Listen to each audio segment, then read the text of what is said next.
días. Gracias. Aquí, ¿quién me está prestando el celular? Es el celular de Carla. Gracias, Carla, por el celular. Espero que no te llegue ningún mensaje inapropiado ahorita mientras estemos aquí. Bueno, vamos a empezar con esto. Espero que ya recibí los exámenes mentales. Ya tenían hasta las 12 de la noche del día de ayer. Alguien por ahí a las 5 para las 12 mandó su examen mental ahí. Pero bueno, todavía dentro de tiempo. Está bien. Y durante la semana estuve recibiendo varias preguntas de ustedes y pues ahí contestando y evidentemente hacer un examen mental o la cuestión de identificar. Ustedes no están acostumbrados a ese tipo de descripción, están acostumbrados a una descripción, digamos, más objetiva de los pacientes. Y el examen mental, no se preocupen, o sea, no es una cuestión que tenga que ser así objetiva, completamente absoluta. De hecho, se va a prestar a muchas cuestiones de muchas distorsiones de ustedes, pero la cuestión de lo que se va a calificar en el examen mental es que su descripción sea congruente, ¿sí? Si ustedes vieron a la chica psicótica, describan la psicótica. Si no la vieron psicótica, no describan la psicótica, pero que sea congruente con esto, ¿sí? O sea, nada más. Y eso es porque el examen mental, para bien y para mal, es muy dependiente y es muy subjetivo de la persona que está viendo. Evidentemente, pues bueno, son exámenes mentales que van a ser incompletos, eso lo sé, porque no fue una entrevista como tal, es solamente un pedacito. Entonces ustedes no se preocupen, mientras hayan mandado el examen mental en tiempo y forma, entonces no tienen por qué tener ningún problema con la cuestión de la calificación. Bueno, y aquí recibí en el WhatsApp que de uno de sus compañeros que me estuvo mandando varios mensajes. Ahí tenía varias dudas existenciales respecto al paciente. Y decía, oiga, doctor, y por cierto, una duda. Esto ya está un poco fuera de la actividad que nos dejó. Ya desde ahí que dicen eso, ya dicen, bueno, a ver, échala.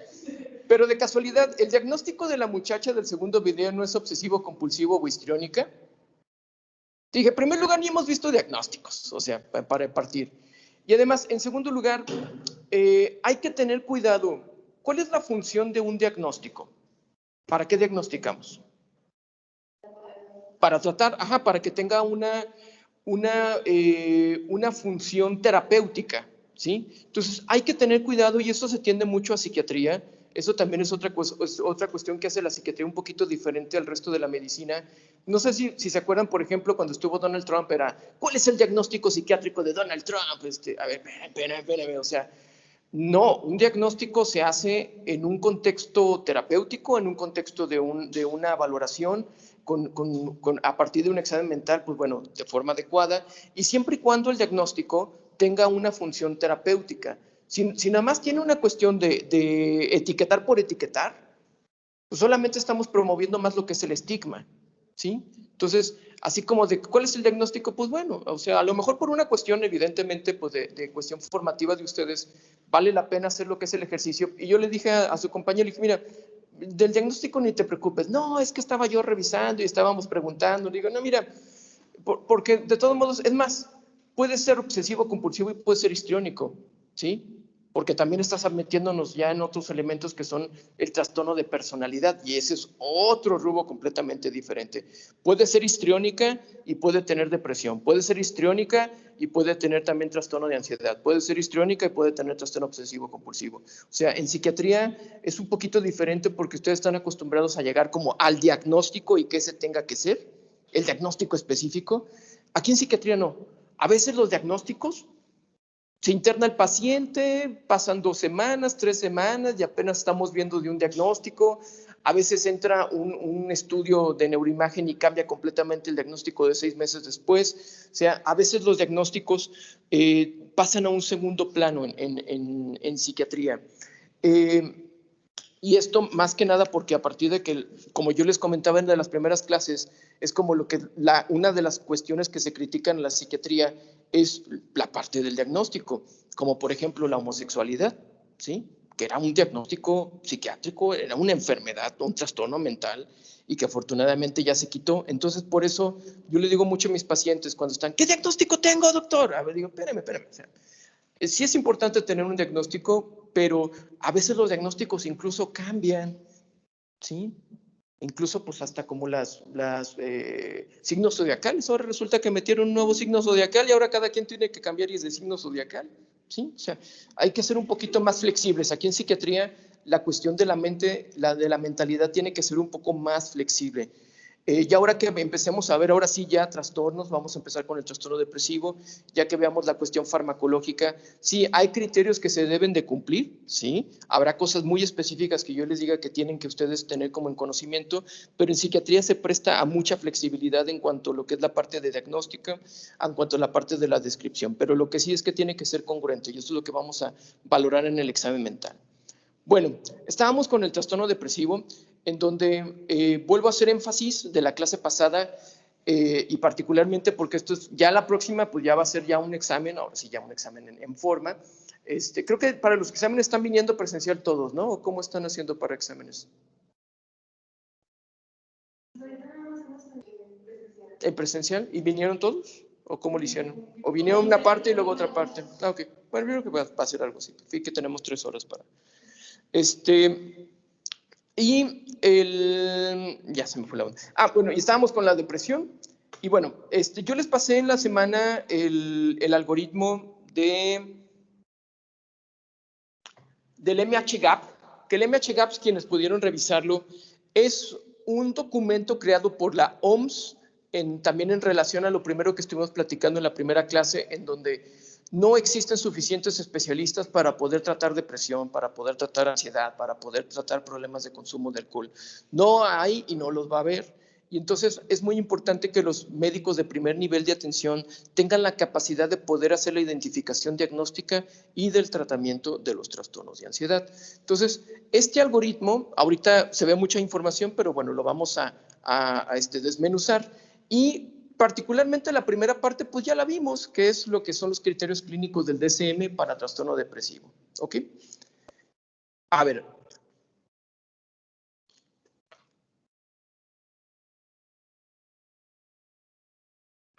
¿Se acuerdan de lo que les había comentado de los 2 primeros elementos más importantes que deben de haber?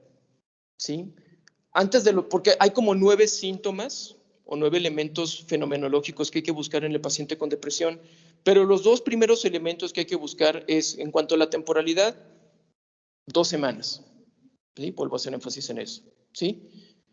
Estado de ánimo, y luego ya en cuanto a los puntos, por lo menos 2 de estos 3, que es el estado de ánimo deprimido la mayor parte del día.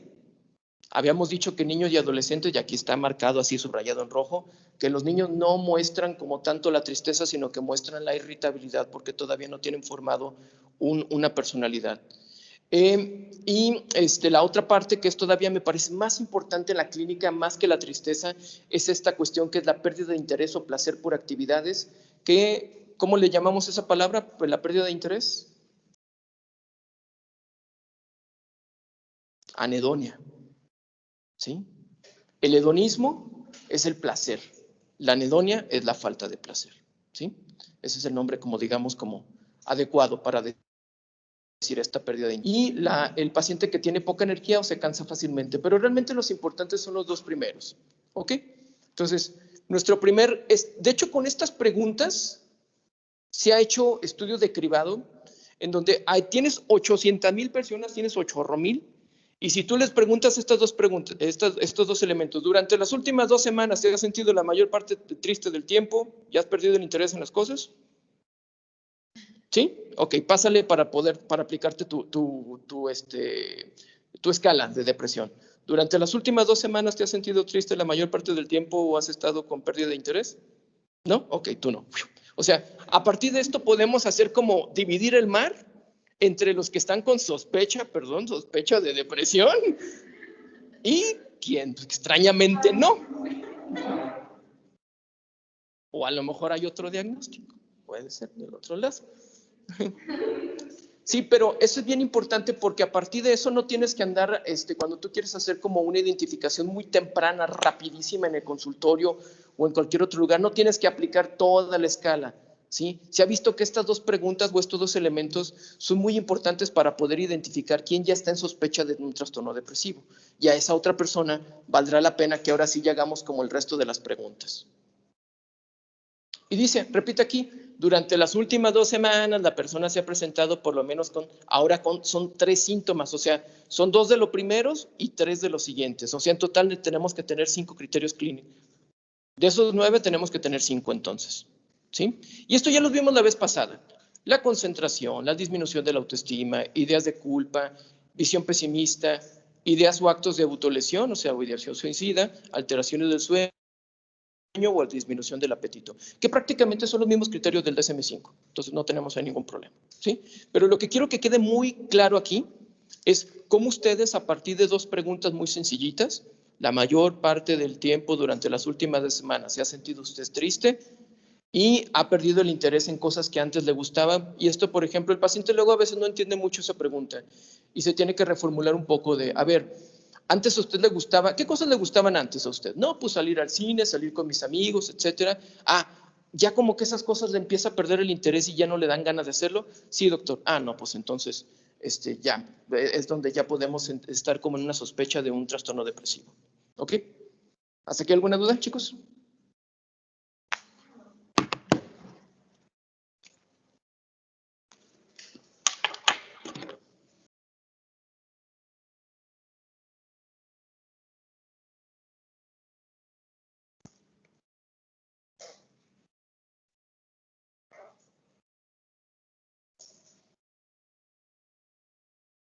Ok. Si el paciente nos comenta que no, que con su compañera, entonces dice, si responde que no, ahí dice. Una o todas de las 3 preguntas, y si no se han identificado otras condiciones en el esquema principal de la guía GLMH-GAP. Dice, Salió de este módulo y evalué la categoría otros síntomas emocionales significativos o padecimientos somáticos sin explicación médica. ok. Entonces, si dice que no, pues no, salga de aquí. Entonces, esto no estamos aquí ya valorando lo que es la cuestión de la depresión. Pero sí, si el paciente nos responde que sí, antes de poner el sí, que tengo que estar presionando los dos. Ahí se me olvidó presionar ahí para los chicos que están en línea. A ver, si antes de pasar al sí, ustedes están en un servicio social y un paciente que traiga o que ustedes estén identificando componentes depresivos. Aparte de la cuestión farmacológica, que eso es lo que vamos a ir viendo, espero, en esta y en la próxima clase, aparte de la cuestión farmacológica, ¿qué medidas de psicoeducación se les ocurre para un paciente con un cuadro depresivo? El paciente está aislado, está metido en su mundo depresivo, está desganado. ¿Qué se les ocurre?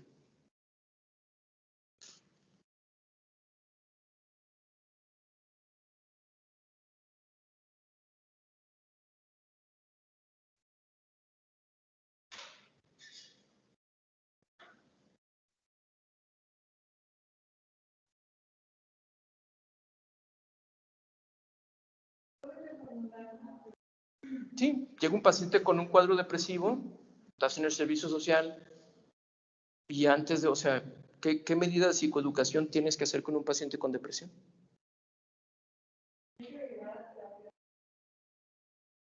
Ah, bueno, pero esa sería una intervención ya, digamos, de derivación, pero de modificaciones de estilo de vida, psicoeducación. Uh-huh.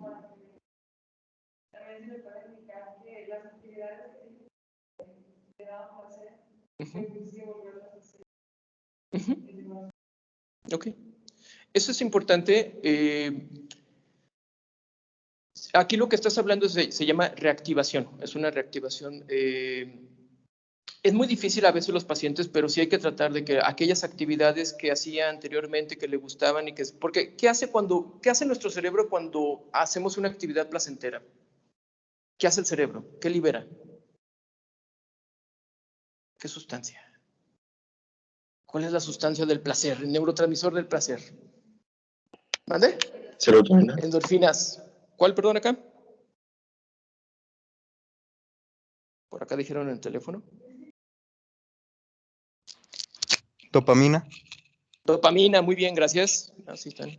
Exactamente. La sustancia, el neurotransmisor del placer es dopamina. Y cuando veamos ahorita la neurobiología de la depresión, vamos a identificar que uno de los neurotransmisores son dos particularmente que están afectados, que es lo que es dopamina y serotonina.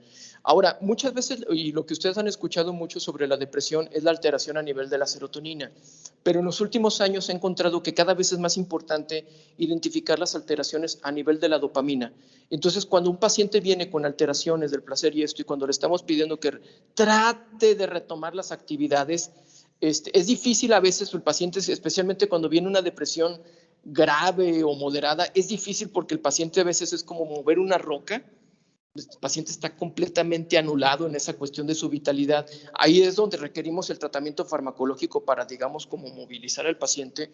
Pero si viene una depresión leve, o sea, señora, señor, no deje de hacer estas actividades que le gustan a usted. ¿Sí? Si empezamos a identificar esto y explicar, no, es que, pues mire, su cerebro libera dopamina y la dopamina es el placer y estas actividades que hace usted que le llenan de placer hacen que su cerebro libere esta sustancia y esto le ayuda muchísimo en su cuestión cognitiva, le ayuda muchísimo en su estado de alerta, le ayuda muchísimo en su bienestar. Entonces, esta es una intervención muy, muy importante en cuanto a qué hacer con este grupo de pacientes. Y bueno, vamos a pasar al sí. Si el paciente nos responde que sí, si el paciente nos responde que sí a las 3 preguntas, entonces es probable que trate de una depresión de tipo moderada o grave. El primer punto viene lo que es la parte de la psicoeducación, que ahí más adelante viene en el MHGAP todos los elementos de psicoeducación. ¿Cómo trataban los griegos la depresión? ¿Cuál era el tratamiento de los griegos para la depresión? Muy sencillo, sentido común. Salga, que le dé el sol, camine, escuche música, lo que había de música, que era cantares en ese entonces, coma bien. Aquí es muy, muy importante y otra cosa que se ha estado cada vez estudiando más son la importancia que tiene la cuestión gastrointestinal con el cerebro. De hecho, se dice que el sistema gastrointestinal, digamos que es como el segundo cerebro. Entonces, la parte de la alimentación también es muy, muy importante y esto tiene en relación al hecho de que los neurotransmisores que tenemos en nuestro cerebro, pues no son gratuitos. ¿De dónde vienen? De lo que comemos. Por ejemplo, la serotonina viene y proviene del triptofano. Entonces, hay alimentos ricos en triptofano. Y esto es algo que se ha intentado manejar como en medidas en políticas de salud pública, de hacer que las personas que tienen depresión o que tienen ideación suicida tengan cambios en su alimentación. No está de todo comprobado que una persona al comer triptofano, por ejemplo, en lugar de usar mi antidepresivo, mejor como mucho triptofano y entonces ya con eso ya no tengo que usar antidepresivo. No, no es así, porque el problema de la depresión a nivel neurobiológico no tiene que ver tanto con los niveles, tanto así séricos, pero evidentemente tener pues mayor cantidad de posibles neurotransmisores o de la materia prima pues va a ayudar a que sea más fácil a que el paciente pues se pueda tener una mejoría.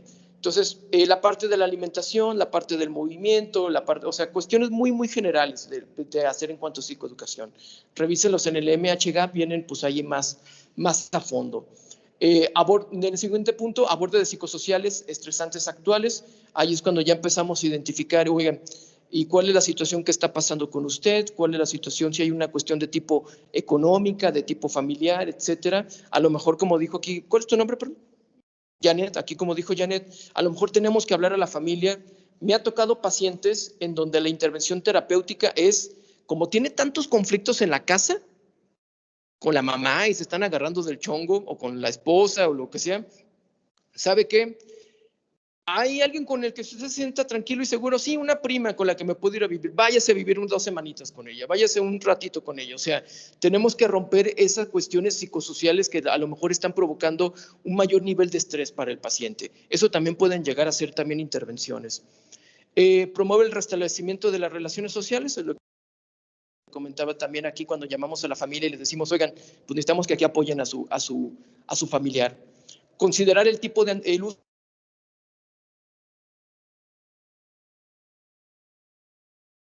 de antidepresivos. Dice, si está disponible, considere la terapia interpersonal, activación conductual o la terapia cognitivo-conductual. Existen diferentes tipos de terapias y de modalidades de terapia. Existe lo que es el psicoanálisis, existe la terapia cognitivo-conductual. Aquí en Aguascalientes les chifla la terapia Gestalt, que es la cual a mí no me gusta mucho.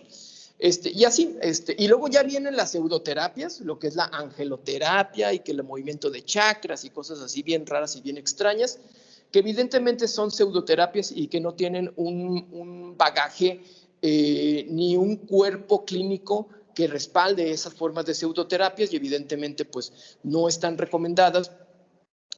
Aquí la que más se recomienda, y especialmente por eso la puse en rojo, lo que es la terapia cognitivo-conductual. Buena, bonita, barata.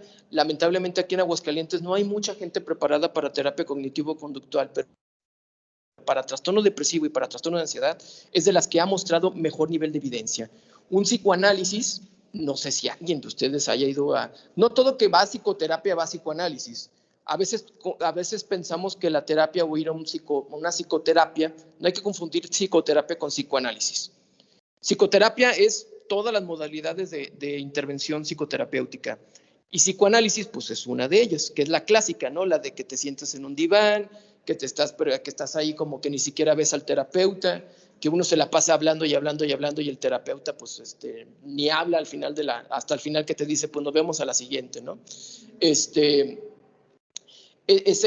un tipo de terapia que ya actualmente es muy difícil, es cara, es complicada y se requiere que la persona sí tenga como una cuestión cognitiva y de cierto nivel de intelecto para poder llevar lo que es un psicoanálisis, mientras que una terapia cognitivo-conductual es mucho más rápida y mucho más aplicable a la general de la población. Lamentablemente vuelvo a este punto, ¿no? Luego la gente como que no le interesa tanto esto. Dice el siguiente punto, si están disponibles, considere tratamientos asociados como programa de actividad física regulada, método de relajación o tratamiento para la solución de problemas. Les voy a mandar un video. Hay una técnica que yo recomiendo muchísimo de terapia de relajación y les voy a mandar unos videos a ustedes para que la revisen. Se llama terapia de relajación muscular progresiva de Jacobson. Esta terapia es una terapia muy sencillita porque no sé si ustedes hayan hecho alguna terapia de relajación clásico de que respira, imagínate que vas por un arroyo y que ves a tu mamá y no sé, cosas bien raras. Esta otra forma de terapia es mucho más sencilla, no tienes que hacer ningún tipo de mentalización y lo que tienes que hacer a través de una respiración constante y adecuada, hacer formas de contracción muscular y de relajación, contracción muscular y relajación. Y cuando uno termina bien relajadito, ¿sí? Esto les ayuda mucho a dormir mejor y si las practican al inicio del día, les ayuda también a empezar su día muchísimo más tranquilos. ¿Sí? Les voy a mandar también en la semana esta forma y que se puede también aplicar para con los pacientes. Dice, no trate los síntomas con inyecciones u otros tratamientos ineficaces, como el uso de vitaminas y ese tipo de cosas. No tienen ninguna evidencia el uso de vitaminas para tratar este tipo de pacientes. ¿Sí?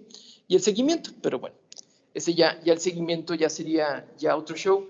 Ahora, otra manera y otra forma de terapia, de intervención terapéutica adecuada, pues es la referencia, ¿sí? O sea, si ustedes están teniendo un paciente que están identificando un cuadro depresivo moderado, grave, y incluso pues ya también habíamos platicado sobre cómo preguntar lo que son las ideas de muerte, también vamos a tener una clase sobre ideación suicida. Yo creo que la siguiente va a ser sobre ansiedad y después ahí vamos a pasar a suicidio, ¿sí? Entonces, a lo mejor ustedes lo que pueden hacer en ese momento es empezar el tratamiento y el medicamento, ¿sí? Ok, yo veo que tiene estos síntomas, también vamos a tener una clase, o yo creo que en la próxima, donde ustedes van a saber, de acuerdo al tipo de síntomas, cuál es el tipo de antidepresivo mejor que pueden empezar para los pacientes, ¿sí? Los antidepresivos son medicamentos no controlados, no adictivos, de venta libre, ¿sí? Se pueden comprar en cualquier farmacia, incluso sin receta.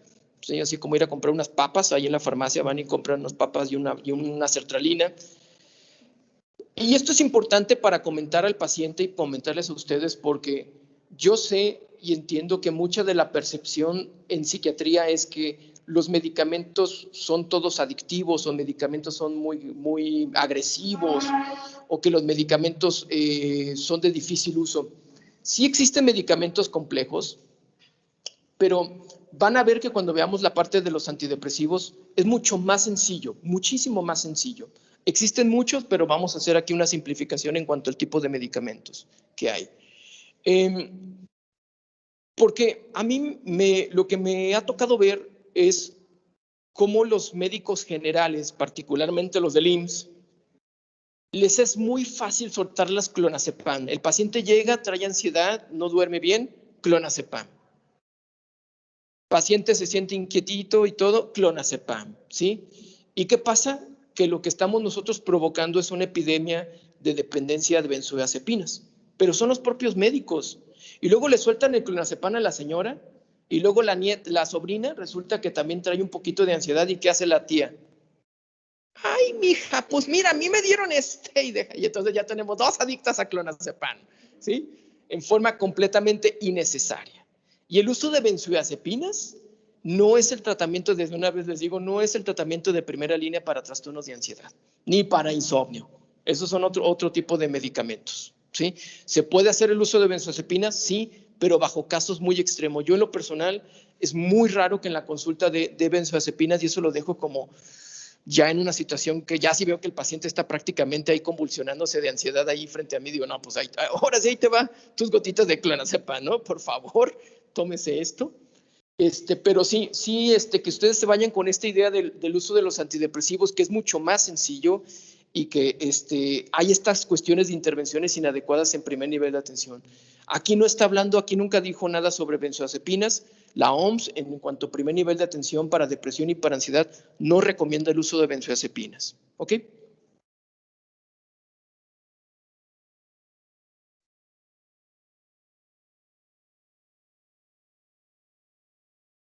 Para esto, también quería hacer énfasis en esta parte. ¿Qué es un duelo? Así sin ver, sin leer, así. ¿Qué es el duelo?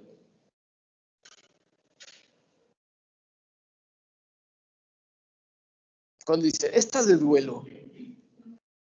Cuando sufren la pérdida de alguien y lo sienten, lo interiorizan y lo sufren. Y lo sufren. Lloran, duelen.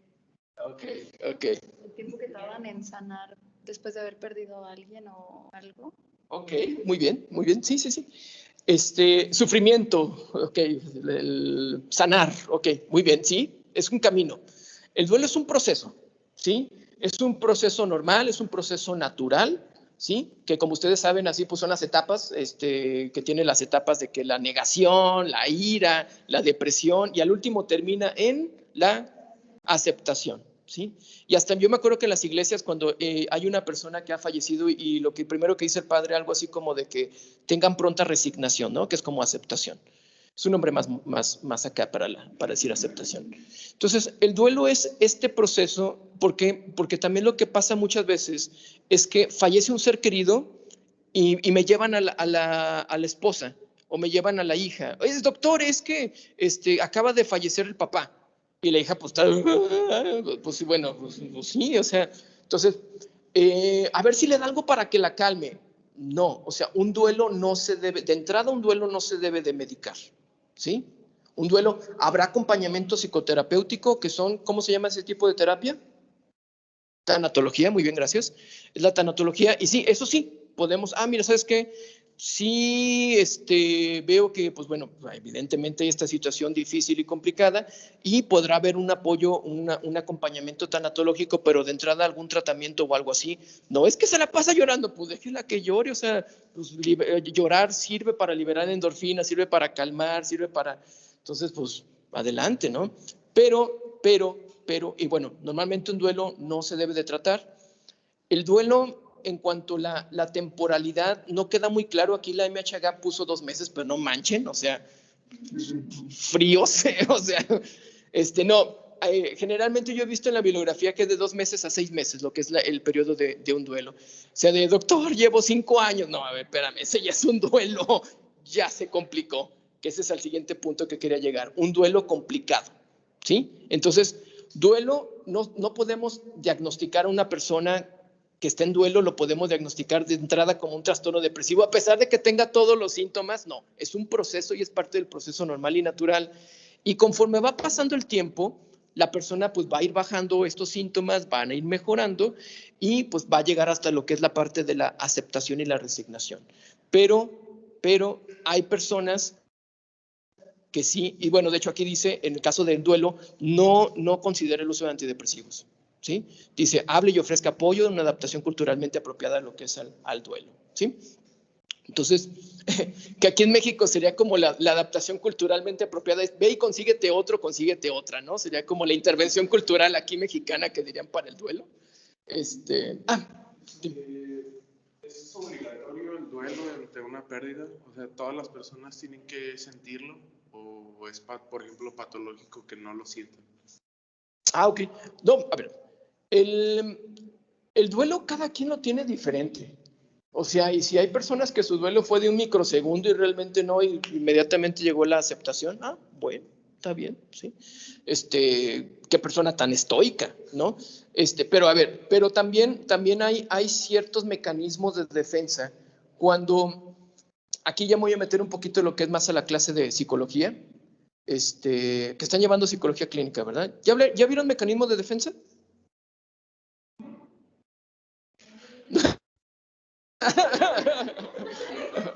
Ok, bueno. Los mecanismos de defensa, creo que ya les había comentado yo alguna vez en una clase, mecanismos de defensa son todas las herramientas emocionales que tiene el individuo para sobrellevar una situación, ¿sí? Entonces, fallece un ser querido y lo que yo voy a ver ahí son los mecanismos de defensa que tiene cada individuo. Lo interesante es que cada uno de ustedes, una misma situación la va a resolver y la va a vivir de forma diferente de acuerdo a sus mecanismos de defensa. A lo mejor aquí, Mitch, tú eres Michelle, ¿verdad? ¿No? ¿Cómo te llamas? Ok. ¿Ya qué? A lo mejor ella utiliza más el mecanismo de racionalización, ¿sí? Entonces, perdón ahí que ponga, pero, en fin, que ella estaba viejito, ¿no? O sea, que ese sea su mecanismo, ¿no? Como para no sentir tanto el malestar, ¿no? Aquí, ¿tu nombre? ¿Mande?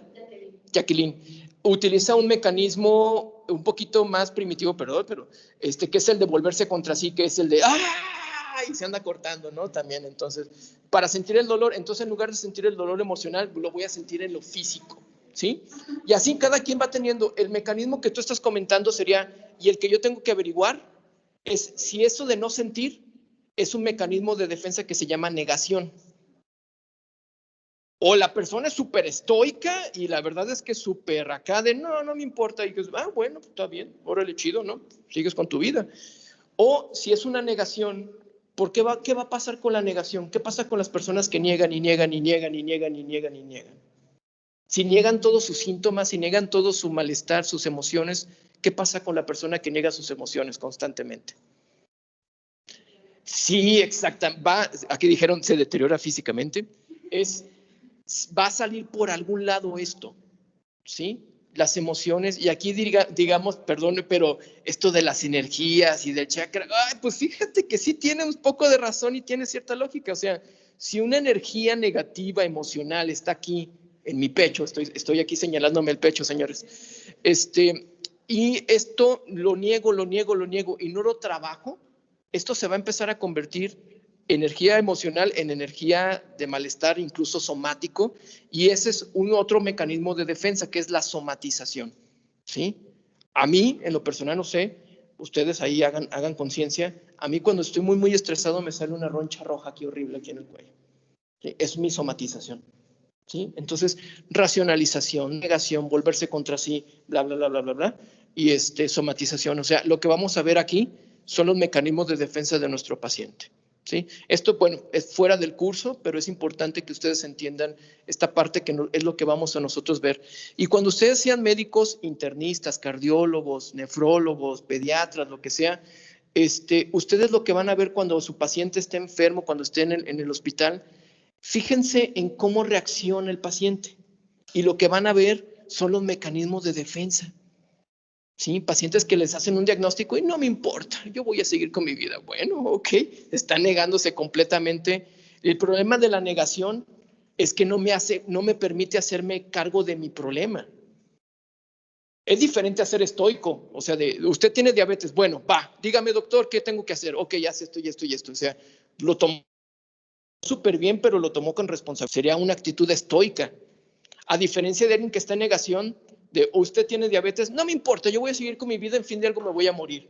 ¿Sí? Es una negación que no le permite hacerse responsable de la situación o de la circunstancia. ¿Sí? Esa es la diferencia. ¿Quedó claro? Bueno. Chicos, por allá en línea, ¿alguna duda? No se crea. ¿Qué dijo de la terapia conductual, cognitivo-conductual? Que no la recomendaba, A dijo, ver, ¿verdad? otra vez, por favor. Ya está el altavoz. ¿Sí? No, bueno. ¿Pero está qué? ¿Está conectado el altavoz a dónde? No, sí está. Ya le subí. A ver, otra vez la pregunta, por favor. Sí, mencionó que ahorita usted no recomendaba la terapia cognitivo-conductual, ¿no? Chihuahua. Algo así mencionó de la otra diapositiva, pero no Que alcancé a no escuchar. recomendaba la terapia cognitivo-conductual. No, que recomendaba ¿recomendaba? ampliamente, no, es lo contrario. Perdón. Recomendaba la terapia cognitivo-conductual ampliamente, no. Ahí sí se me cuatrapió o algo, se malentendió, no, para nada. Lo que no recomiendo son este tipo de terapias, pseudoterapias. Allá a un lado de mi consultorio, de hecho, hay una señora que hace angeloterapia. Angeloterapia, que el Reiki, que está bien. Si un paciente quiere ir a esas terapias, está bien. O sea, también hay que usar el efecto placebo a nuestro favor, ¿no? Pero lo que sí no es válido es que por ir a angeloterapia, el paciente que tiene una depresión grave deje de ir a un tratamiento farmacológico. O sea, eso es lo que no es válido. Y si un paciente pudiera estar y pudiera beneficiarse más de una terapia cognitivo-conductual y en lugar de eso va la angeloterapia, eso no es válido, ¿sí? No, pero no, al contrario. De hecho, la terapia cognitivo-conductual, adelante, buena, bonita, barata y realmente es la que tiene más evidencia en problemas de depresión y trastornos de ansiedad. ¿Ok? Sí, ya dijo. Muy bien. Ok, Luis. ¿Alguna otra duda, pregunta, chicos? Yo tengo una duda, doctor. Más bien era la otra, pero ¿por qué no la recomendaba? Creo que Gestalt se llama. No, yo no dije que no le recomendaba, dije que no me gustaba. Es diferente. No me gusta la Gestalt porque la Gestalt, aquí en Aguascalientes la quieren meter con calzador a todo tipo de pacientes. Entonces, hay pacientes que emocionalmente se encuentran muy inestables y la terapia Gestalt se carga mucho de desestabilizar al paciente. Hay una técnica que les chifla, que es la silla vacía, que es así de, mira, esta silla está tu mamá muerta y habla con ella y así el paciente está así de... Entonces, me ha tocado pacientes que lo desestructuran su mente y terminan casi en un episodio psicótico, en una crisis de ansiedad por el uso de la terapia Gestalt. La terapia Gestalt es buena y es adecuada, pero el problema es de que lo quieren meter en todo tipo de pacientes. Y lo que pasa es que aquí en Aguascalientes hay una universidad, no voy a decir nombres, que no es la autónoma, evidentemente, que le encanta la terapia Gestalt y lo meten en todos. Y como hace muchísimos psicólogos al año, pues todos terminan haciendo terapia Gestalt. No, pero no dije que no le recomendaba, dije que a mí no me gusta por eso, porque luego la quieren meter en pacientes que no van. Muy bien. Sí, gracias. ¿Alguna otra duda, chicos?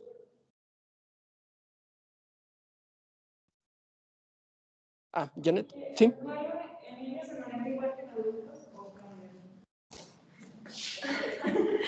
Que si el duelo en los niños se maneja igual que en adultos. Ok. En cuanto a temporalidad, fíjate, está muy interesante tu pregunta. Ahí no hay tiempos, ahí no hay en cuanto es más, ni siquiera hay como un acuerdo de cómo deba de ser el manejo en cuanto a tiempos, en cuanto a lo del tratamiento como tal, pero sí, especialmente. Lo que pasa con los niños y cuando veamos lo de suicidio es que son bien inestables. O sea, entonces cuando están en situaciones así, sí requieren de una vigilancia muchísimo más estrecha porque a diferencia, por ejemplo, vamos a poner aquí del comportamiento suicida, ¿no? En un adulto es como que más fácil poder hacer la revisión y la evolución y como determinar el riesgo de que esto se pueda complicar. En un adulto es mucho más fácil. En un niño no. porque los niños son bien inestables, porque traen muchas cosas en su mente, todavía no conocen, porque, por ejemplo, no es lo mismo el duelo en un niño de 5 años en uno de 9. El de 5 todavía no conoce lo que es el concepto de la muerte como tal, el de 9 ya, en teoría. Entonces, ahí es bien diferente y bien estable, y de entrada, ahí sí, todos esos niños, de entrada, eso sí requieren un apoyo psicoterapéutico con un psicólogo especialista en menores de edad, ¿sí? Ahí sí, de entrada, sí, ¿sí?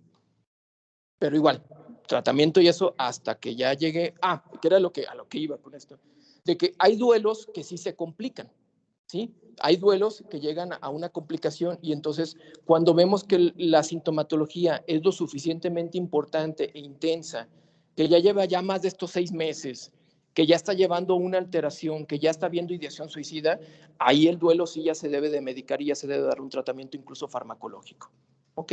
Entonces, de entrada, duelo no se diagnostica, pero existe la entidad en donde es duelo complicado con trastorno depresivo mayor. Venía aquí sobre depresión en situaciones especiales, la siguiente parte, pero eso lo voy a dar después. A ver, ¿puedes abrir la otra presentación que te mandé? Creo que es. ¿Me envió las dos? Sí. No, es que solo me envió una, creo. Deja que. Mejor se me la mando porque según yo solo me envió una. Es que el botón de clase antidepresivo se llama. Que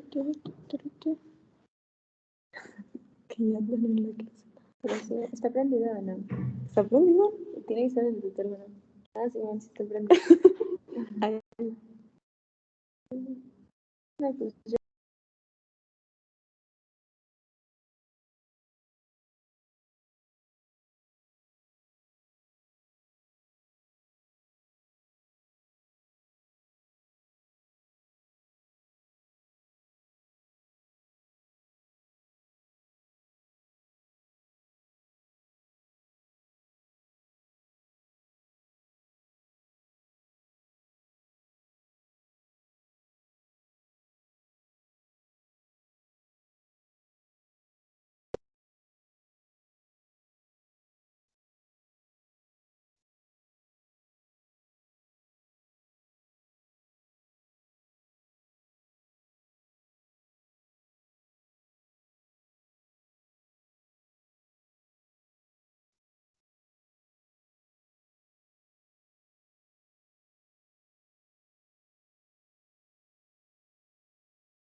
Ok, gracias.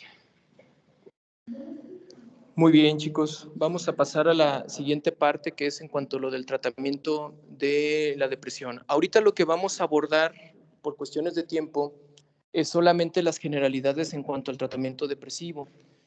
No vamos a ver ahorita, lo vamos a ver la próxima clase, lo que son los tipos de antidepresivos. De hecho, invitaré, y haré ahí llegar de participación yo creo que son 3, 4 personas para que nos den una explicación rápida de los tipos de antidepresivos, pero al último de eso, pues vamos a hacer un resumen y una simplificación, que es lo que vamos a hacer aquí, de los tipos de antidepresivos y de cuál es el mejor en cuanto al tipo de paciente y en cuanto a situación clínica.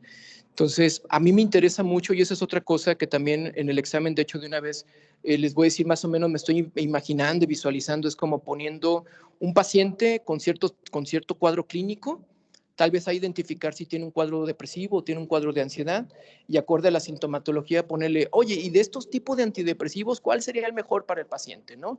Pues sertralina, fluoxetina, ¿no? Entonces, como que tal vez ese sería para que ustedes se lleven algunos de los antidepresivos, 4 o 5 de ellos, y que sepan en qué condiciones clínicas es más idóneo y más adecuado. Otra cosa que también voy a hacer mucho énfasis con ustedes en cuanto a los antidepresivos ahí, para que lo vayan apuntando, es efectos secundarios, ¿sí? Entonces, analizar los efectos secundarios de los antidepresivos, y eso es otra cosa que también yo creo que vamos a abordar en la parte del examen, ¿sí?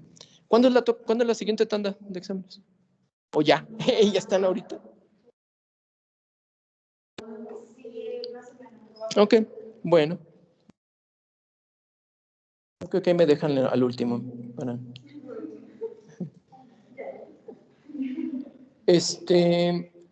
Ahora, sobre la cuestión, vamos a entrar un poquito aquí sobre aspectos neurobiológicos de la depresión. Lo que se nos critica mucho a los psiquiatras es de que solamente queremos medicar a nuestros pacientes y tenerlos drogados y tenerlos dependientes del medicamento. No. Lo que sí hay que entender, antes, y es algo que también traté o intenté mostrar mucho en las primeras clases, es que nos quitáramos este punto y esta dicotomía de que o es de la mente o es del cuerpo, ¿no? Cada pensamiento, cada emoción tiene una representación neurobiológica, ¿sí? Si tú comes algo que está rico, eso tiene una representación biológica en el cerebro, en el núcleo accumbens llega la dopamina y ¡uy! Está bien rico esto.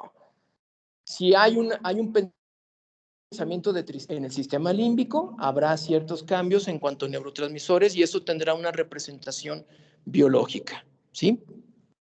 Entonces, por eso esta parte de que la medicación es necesaria o no, sí, si se cumplen los criterios clínicos, sí, volvemos también al punto, también acuérdense mucho, también otro punto bien importante que les comentaba de la depresión y en general de cualquier trastorno mental, es que los síntomas sean lo suficientemente intensos como para que la persona esté disfuncionando en su medio, ¿sí? Si una persona, oiga, Doc, es que me siento triste y esto, pero no está disfuncionando, está haciendo sus actividades normales y todo, psicoeducación sin medicamentos, sin tratamiento, ¿sí? No se trata aquí de venir a medicar la tristeza normal y natural del cuerpo. Yo digo, más que nos echan a nosotros de querer medicar la vida, pues mejor busquen a los ginecólogos que quieren sacar a todos los niños a través de cesárea, ¿no? En lugar de dejar el parto.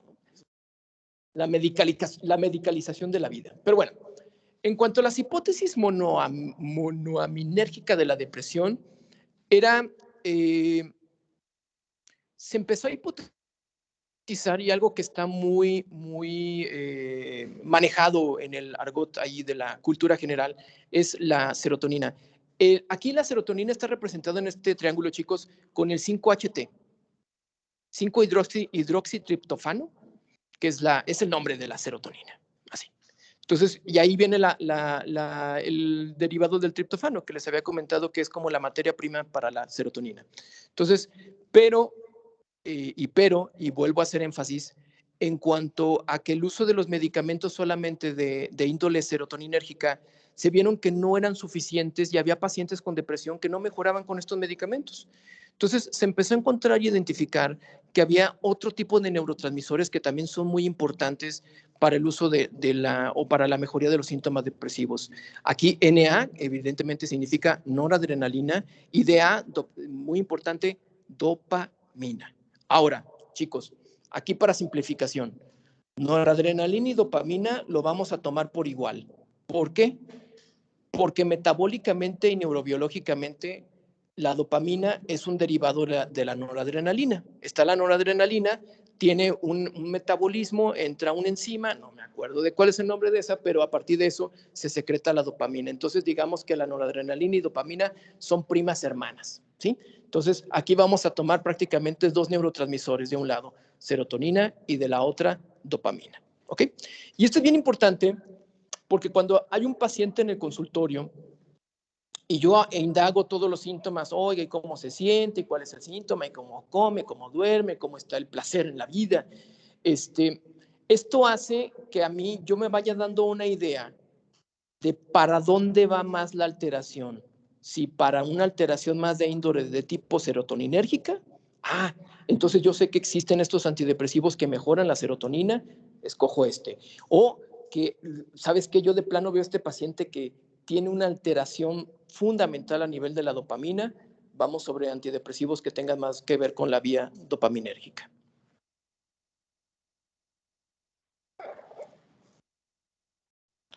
Lo siguientes dos esquemas son bien importantes para entender la neurobiología de la depresión, ¿sí? Quiero que pongan mucho énfasis. Aquí vemos una persona, pues, bien, feliz, ¿sí? Y lo que estamos observando aquí, chicos, en su lado, este cerebro, en donde tenemos estas vías neuronales que parten, pues, del RAFE, donde están, pues, donde nacen las neuronas de dopamina, también está lo que es donde nacen las vías de serotonina, y que llevan esto por medio de estas dendritas a lo que es, aquí estamos viendo cómo lo llevan a la corteza frontal. Entonces, aquí hay esta roja que es para noradrenalina, la amarilla es para 5-HT, que es la serotonina, y la azulita es para la dopamina.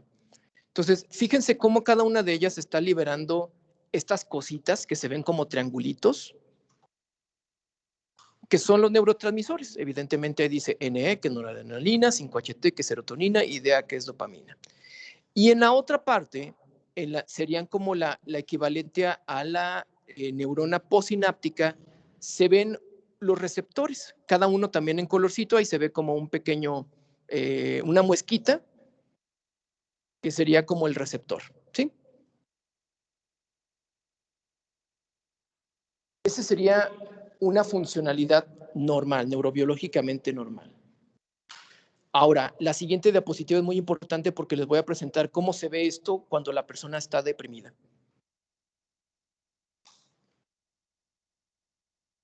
Así. Estas vías, estos RAFEs, están liberando muy poca cantidad de neurotransmisores. Y fíjense qué está haciendo la neurona postsináptica. ¿Qué está haciendo la neurona postsináptica? Exactamente. ¿Para qué? ¿Qué está intentando hacer? Ya. Sí, es que se me olvida. Perdón, chicos. Perdón. Bueno, vuelvo a repetir. Aquí, esta es la... Sí, porque lo dejé con el... Y aquí es donde se ve la depresión. A ver, aquí es donde está la depresión. Fíjense en estas dendritas, en estos caminos neuronales, y ahora lo principal que estamos viendo es que hay muy poca cantidad de neurotransmisor, y lo que está haciendo la neurona postsináptica, me comentabas, es expresar más receptores. ¿Para qué? Para capturar la mayor cantidad de sustancias. Sí, exactamente. Entonces, esto, chicos, decirle échale ganas, no sirve. Ahí este es el punto fundamental de que hay que entender que cuando un paciente está con una depresión clínica, existen cambios neurobiológicos estructurales dentro del cerebro de ese individuo. Y es donde echarle ganas no es suficiente, ¿sí? Porque aquí ya hubo incluso una modificación estructural de proteínas para que el cerebro del individuo tratara de tener mayor cantidad de receptores para captar neurotransmisores, ¿sí? Hay muy poquitos, entonces el cerebro dice en un mecanismo voy a hacer muchos receptores para tratar de captar la mayor cantidad posible de neurotransmisores. Pero todavía se complica otro paso más. Entonces, doctor, lo que voy a hacer es comer mucho triptofano.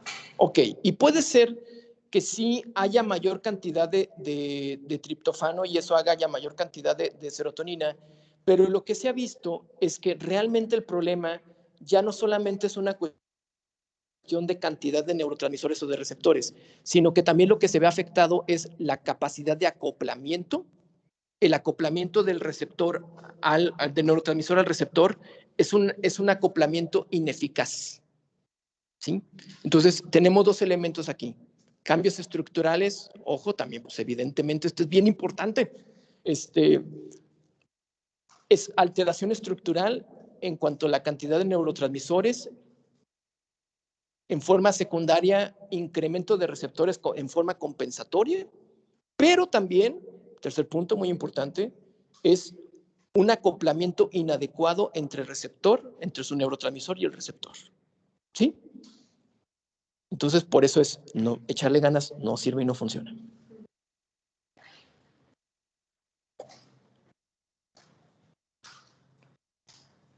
Ok, Doctor, dígame.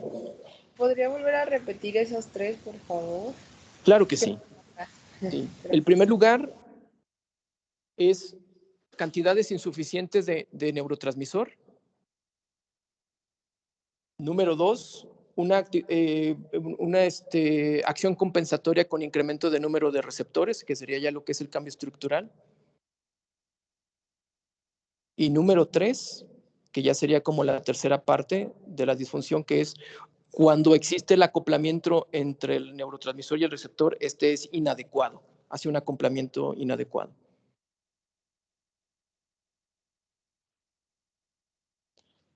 Bueno,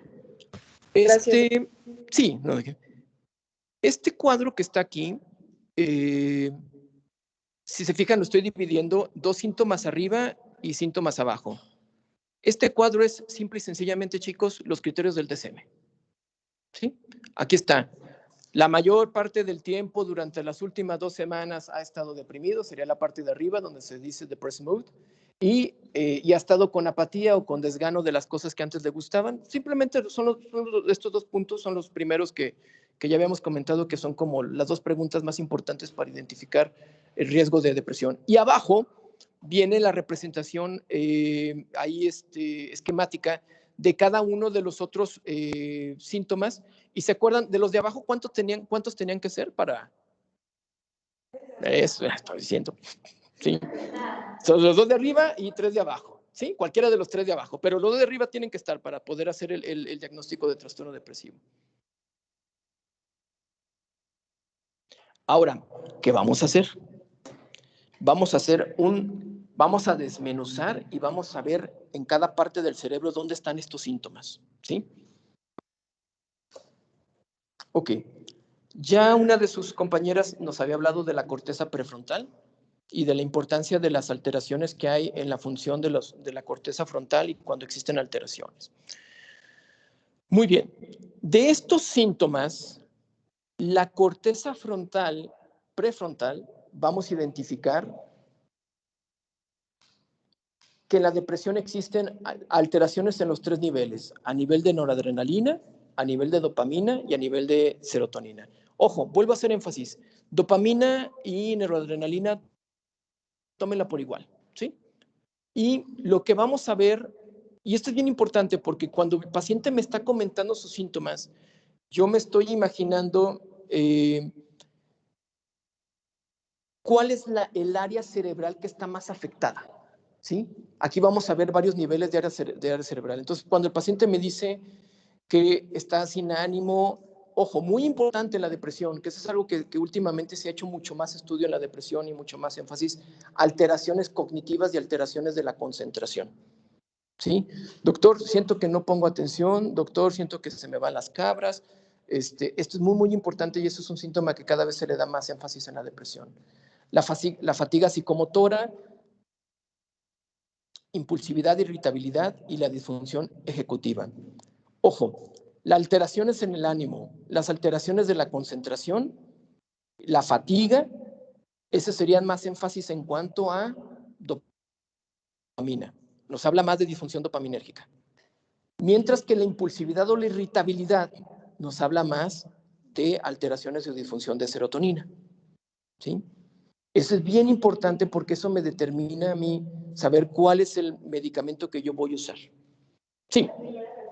¿Cuáles síntomas están más asociados al... Claro que sí. Lo que es alteraciones de ánimo. Cuando veamos el resumen de qué antidepresivo usar, eso lo voy a volver a poner, pero de todos modos lo vuelvo a repetir. Alteraciones del ánimo, alteraciones de la concentración y la fatiga son más de tipo dopaminérgico. Nos habla más de disfunción dopaminérgica. Mientras que la presencia de impulsividad de la persona que anda con intentos de suicidio o que está muy irritable, eso nos habla más de una disfunción a nivel de serotonina. ¿Sí? Y la disfunción ejecutiva sería obviamente también de... Exactamente. Muy bien. Yo creo que voy a modificar esa diapositiva para dejar un poquito más claro eso. Ya el próximo año los otros chicos les tocará.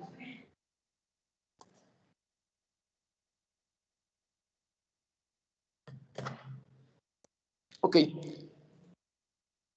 Vamos al núcleo estriado. ¿Qué pasa en el núcleo estriado? Particularmente y principalmente la fatiga física, y nos habla aquí de alteraciones a nivel de la dopamina noradrenalina. ¿Ok? Y el núcleo accumbens, que es el núcleo del placer. Muy bien, ¿sí?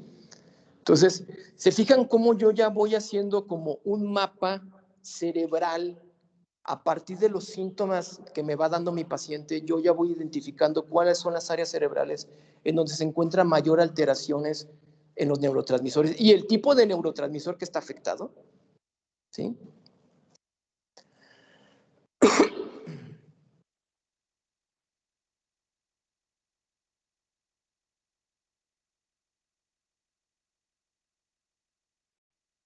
En el hipotálamo, déjame le cambio acá.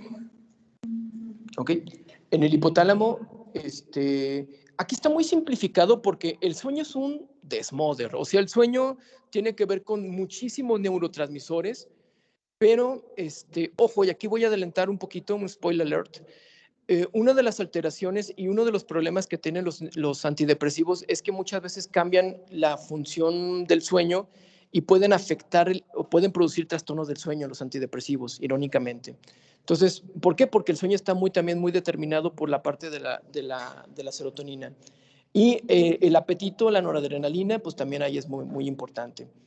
Dígame. Sí.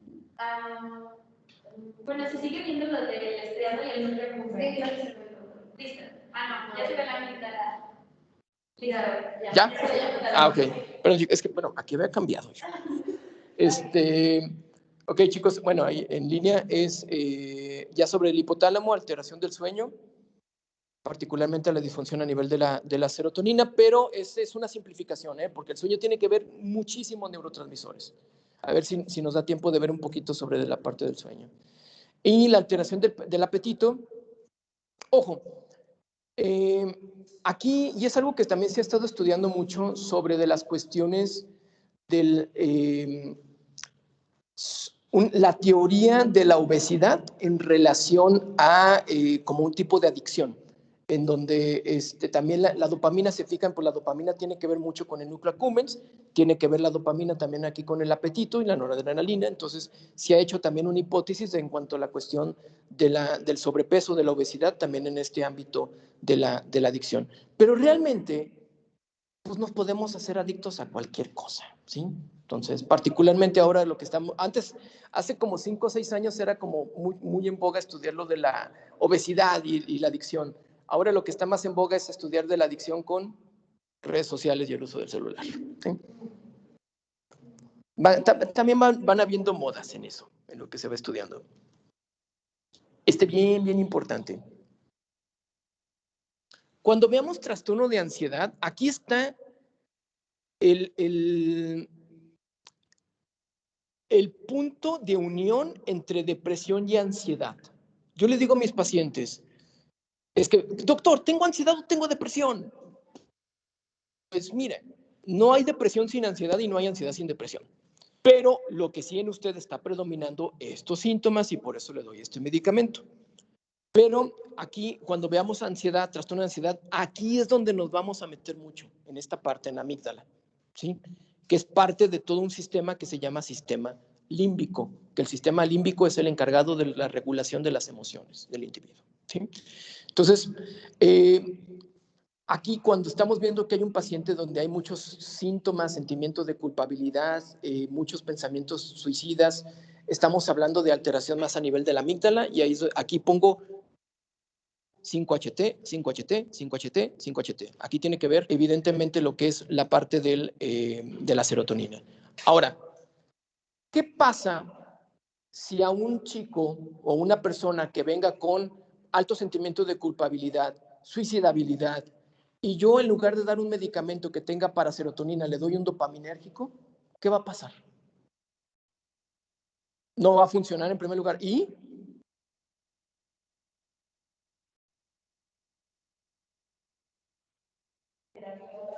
Lo voy a poner peor. ¿Sí? Esto es lo que pasa muchas veces y por eso hay que saber escoger el medicamento adecuado, porque si tengo un chico que viene con muchísima ansiedad, irritabilidad, ideación suicida, y yo le doy un medicamento dopaminérgico, que es un activante, el dopaminérgico, pues lo voy a poner peor, ¿sí? Y esto es bien importante porque también en los años 70, no, perdón, en los años 70 fue cuando se hicieron, no, en los años 90, a principios de los 90, se empezó a sacar, no sé si ustedes conocen o hayan escuchado, de que la FDA puso una etiqueta negra en los antidepresivos porque causaban incremento de ideación suicida o de comportamiento suicida. ¿Sí? Entonces, durante muchos años los antidepresivos estuvieron muy satanizados por esa famosa etiqueta de la FDA. Después hicieron más estudios y se vio que realmente la etiqueta no iba y se retiró, pero el mal ya estaba hecho, ¿no? Así como los antivacunas, pues también hay lo que es antimedicamentos. Y lo que sí es cierto, chicos, es que sí me ha tocado y que hay pacientes que son mal medicados en donde no se supo esto, el médico que les dio el tratamiento o el medicamento no sabían de esto y entonces utilizaron un medicamento, un antidepresivo inadecuado y en lugar de mejorar el paciente empeoró, incluso pues tuvo un ataque de pánico o algo, ¿no? O sea, no es para que se asusten, pero lo que sí es que hay que saber bien cuál es el cuadro clínico, si va más hacia paraserotonina o para dopamina, para que simplemente ustedes puedan escoger el antidepresivo que sea mejor para su paciente. ¿Ok? Sabiendo eso, los antidepresivos son segurísimos, son muy seguros. Incluso una ventaja, por ejemplo, en la cuestión de suicidabilidad, es que si el paciente tiene ideación suicida y yo le suelto un medicamento, toma una cajita de sertralina para que te la tomes. ¿Qué pasa si el paciente tiene alguna situación y se toma todo el medicamento? Porque prácticamente yo le estoy dando una herramienta con la cual puede tener un intento de suicidio.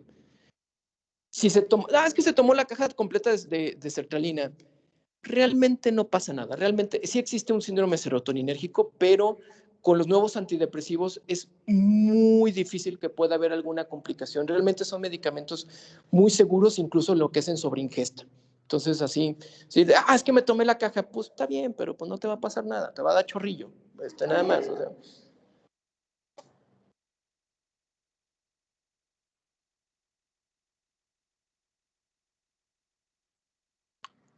Ok, chicos.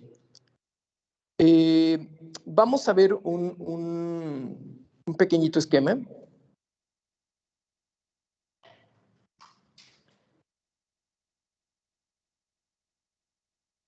Ahora, aquí tenemos estas tres líneas emocionales, donde tenemos aquí en medio a una persona que se encuentra pues en eutimia, o sea que se encuentra emocionalmente bien, y vemos cómo va bajando y entra lo que es en un cuadro depresivo.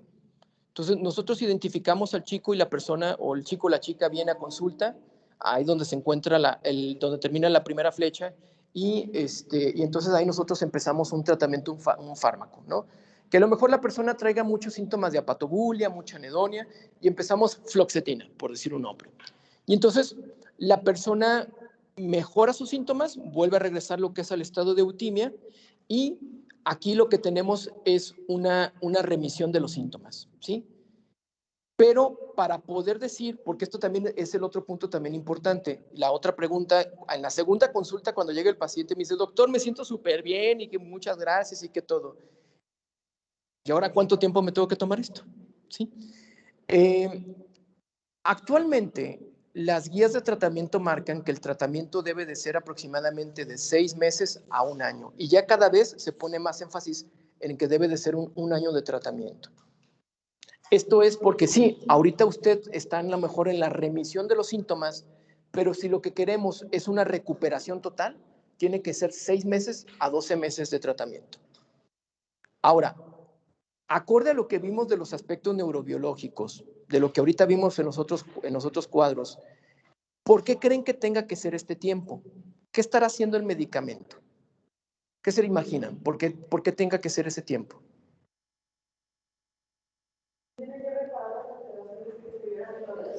Exactamente, sí, porque reparar y hacer cambios de receptores tarda tiempo, porque vuelvo a este punto. Cuando vimos el cerebro deprimido, así de, ¿qué te pasó? Está así alterado y lleno de receptores, así como de...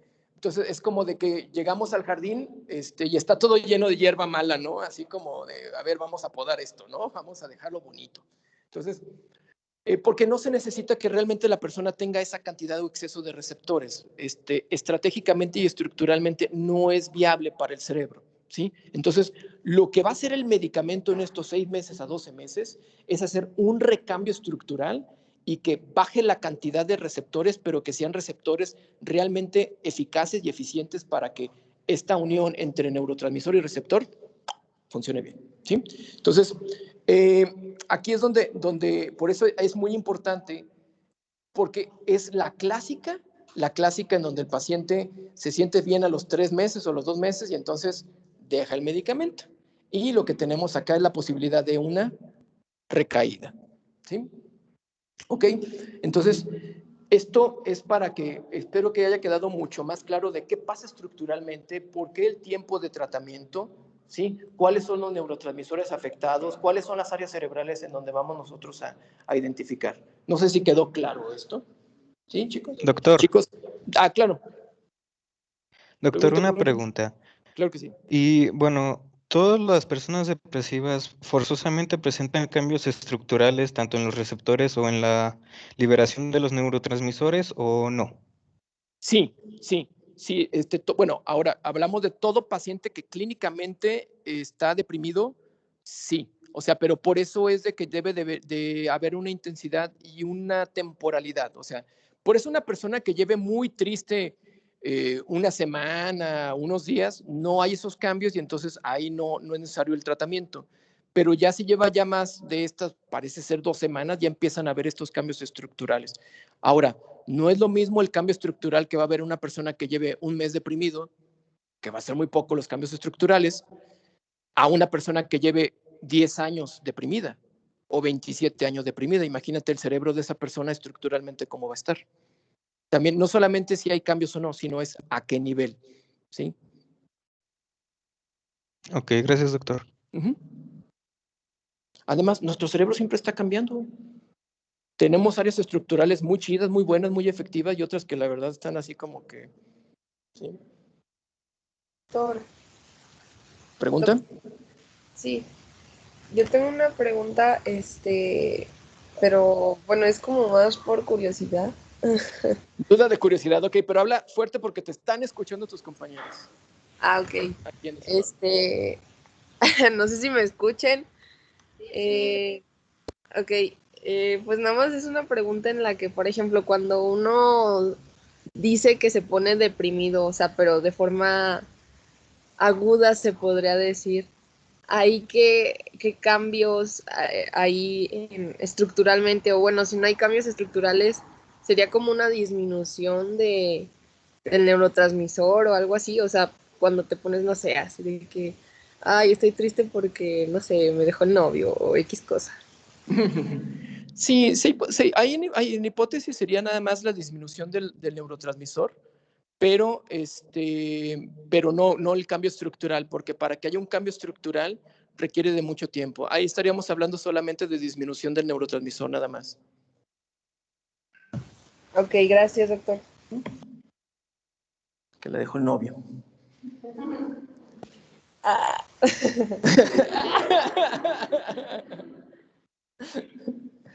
Bueno, ahora, aquí ya para dar el cierre, nada más voy a hacer énfasis en algo.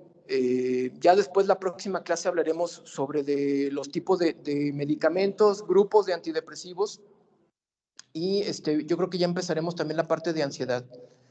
Para tratar de abarcar antidepresivos, ansiedad, depresión, suicidio. Yo creo que para este segundo parcial. Había una duda muy importante aquí que se había hecho, porque a partir de los años 70, 80 y 90 empezaron a salir muchos antidepresivos, muchísimos, y evidentemente cada uno decía, yo soy el mejor, no, yo soy el mejor. Y cada laboratorio que tenía sus antidepresivos, pues mandaba a hacer sus estudios en donde decía, yo tengo el mejor neurotransmisor. No se les ríe. A ver, ¿se sigue escuchando? Sí, aunque esté bloqueado se escucha, ¿no, Carla? Pero sí, Ella, ¿no? Así, déjenlo. Digo tu contraseña en voz alta. Ándale.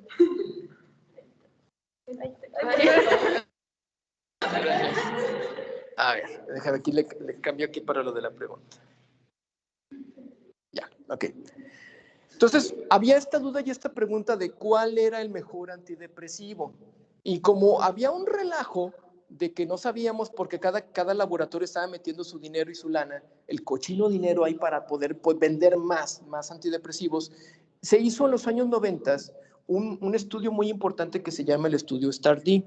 Este estudio STAR-D es un estudio de tipo multicéntrico en donde se empezó a hacer, se juntaron todos los antidepresivos. Es un estudio que no tenía que ver con ningún tipo de laboratorio. Fue estudio multicéntrico hecho por diversas universidades en Estados Unidos. Este fue en el 2006. El estudio me estaba yendo un poco antes, pero bueno. Aquí el chiste de este estudio es que este estudio nos demostró dos cosas. Se hizo por etapas de tratamiento. Y aquí quiero que aterricemos algo con esta diapositiva, muy importante. En el primero dice primero 33%. ¿A qué se refiere esto? Que el primer antidepresivo hubo una tasa de remisión de 33%. O sea, que yo con mi primer antidepresivo, una tercera parte de los pacientes con depresión van a mejorar. ¿Sí? Luego se quedó casi un 70% que no mejoró con este primer antidepresivo, y entonces la siguiente etapa es meter un segundo antidepresivo, cambiarlo por otra opción, otro antidepresivo, y en ese solamente mejoró un 20%. Luego el paciente regresa y dice, doctor, no mejoré, entonces vamos al tercer antidepresivo y ahí solamente mejoró un 6%, y ya un cuarto solamente un 7%. O sea, ¿a qué es lo que va esto? De que después de 4 antidepresivos diferentes, solamente mejoró una respuesta de remisión del 70%. Esto quiere decir que de 10 pacientes, 3 no van a mejorar con antidepresivo. ¿Sí? Y entonces, por eso es que hoy actualmente todavía se siguen creando nuevos antidepresivos, se empiezan a crear nuevas formas terapéuticas, empiezan a haber nuevas formas de psicoterapia, porque de esos 10, esos 3 pacientes, yo ya probé todos los antidepresivos habidos por haber y no ha habido mejoría, ¿sí? ¿Ustedes se les ocurre alguna, aparte de la parte de la psicoeducación, de estos medicamentos, algún otro tipo de terapia que hayan escuchado para paciente con trastorno depresivo? Aunque sea alternativo.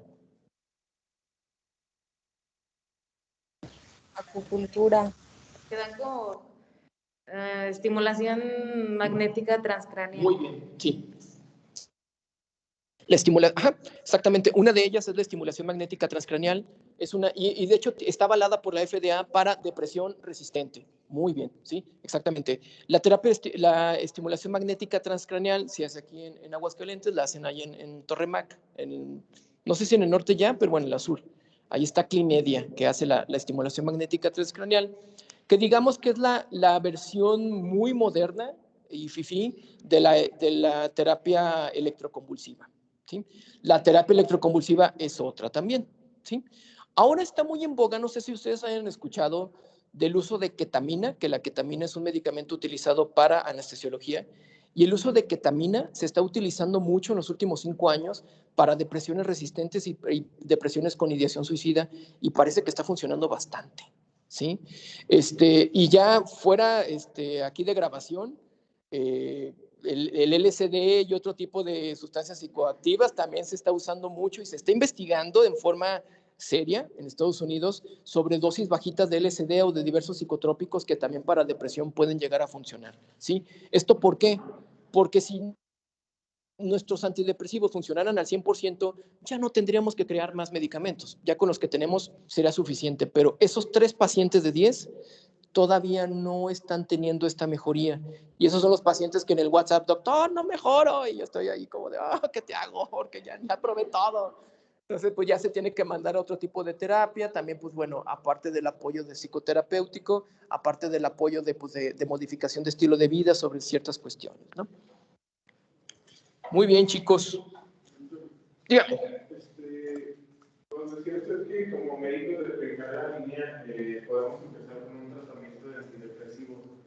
¿Qué tan probable es que encontremos, en vez de un paciente con depresión, a un paciente con trastorno bipolar en su fase depresiva? Ah, ok, muy bien. A ver, bueno, aquí preguntan, ¿cuál es tu nombre? Samuel. Aquí pregunta Samuel que ¿tú mandaste presentación, ¿verdad, Samuel? ¿Tú me mandaste presentación el otro día, no? ¿No fuiste tú? Ah, estoy confundiendo. Ok, perdón. Ya te iba a dar un punto extra.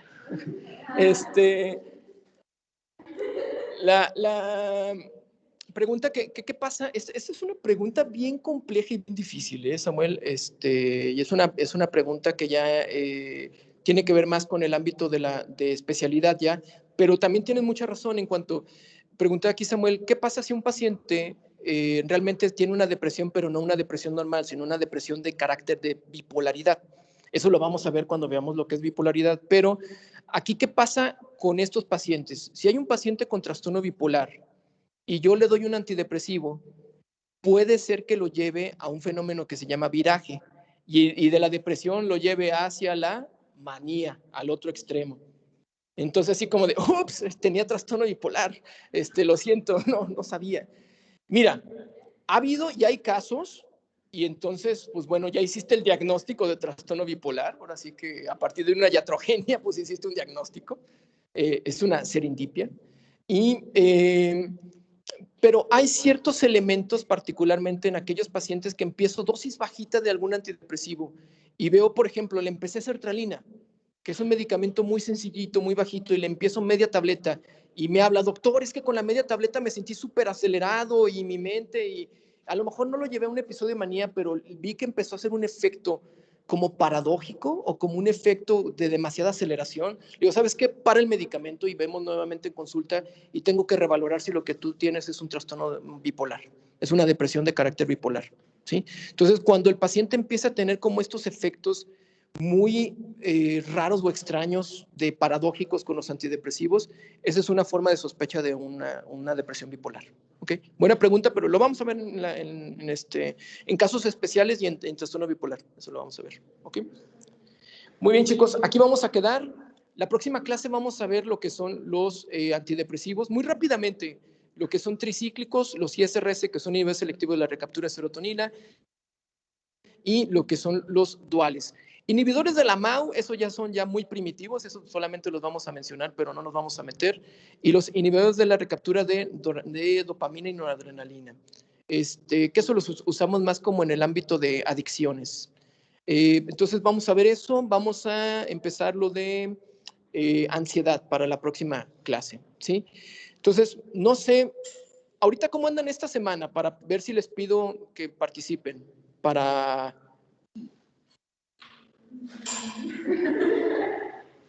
¿Sí? Bueno. Ya vámonos, chicos, porque ya son las 10. Entonces, bueno, les voy a mandar invitación, voy a escoger ahí compañeros de ustedes que quieran, bueno, voy a mandar invitación para si quieren participar, hacer una presentación muy sencillita de 5 o 6 diapositivas de uno de esos grupos. Si no pueden o no tienen tiempo y les mando la invitación, digan, ¿sabe qué, Doc? No puedo esta semana, me invita para la próxima. Ah, ok, va. Sí, para que no se sientan presionados, pero sí para un punto extra, ¿ok? Bueno, chicos, ya no hay tiempo para preguntas, ya ahí guárdenselas y los vemos la próxima semana, ¿ok? Buen fin de semana. Gracias. Gracias.